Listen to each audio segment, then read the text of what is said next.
Chile's capital is on fire, and the government is struggling to contain it. Protests have spread across the country.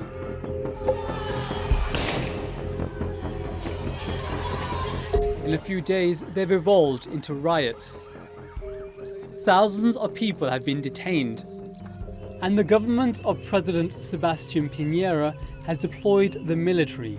It's the first time soldiers have been seen on the streets since the dictatorship of Augusto Pinochet ended in 1990.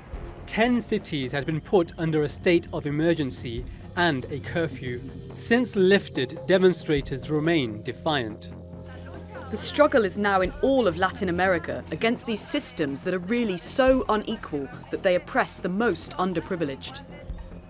Protests began against a rise in train fares in Santiago. But the reasons for the demonstrations quickly expanded to include inequality, low wages, and the high cost of living. Chile has the strongest economy in Latin America and has been the most stable nation on the continent. But its wealth isn't trickling down. According to the World Bank, Chile is the most economically unequal nation among the world's 36 wealthiest countries. A government survey shows the richest 20% of the population earns nearly 10 times more than the poorest 20%. Chile's billionaire president recognizes the problems go back years. Es verdad que los problemas.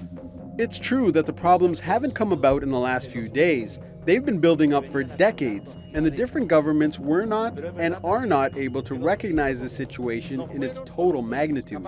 This situation of inequity and abuse has led to a genuine and sincere movement on behalf of millions and millions of Chileans.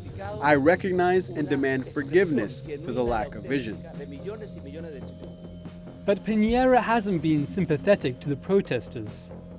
He previously has said his government is at war with what he called a very powerful enemy. The president's hostility and the deployment of soldiers seems only to have antagonized the demonstrators.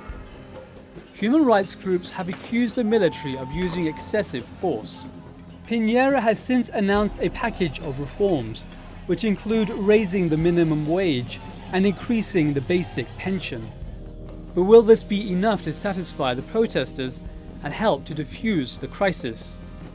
Hyder Abbasi, The Newsmakers.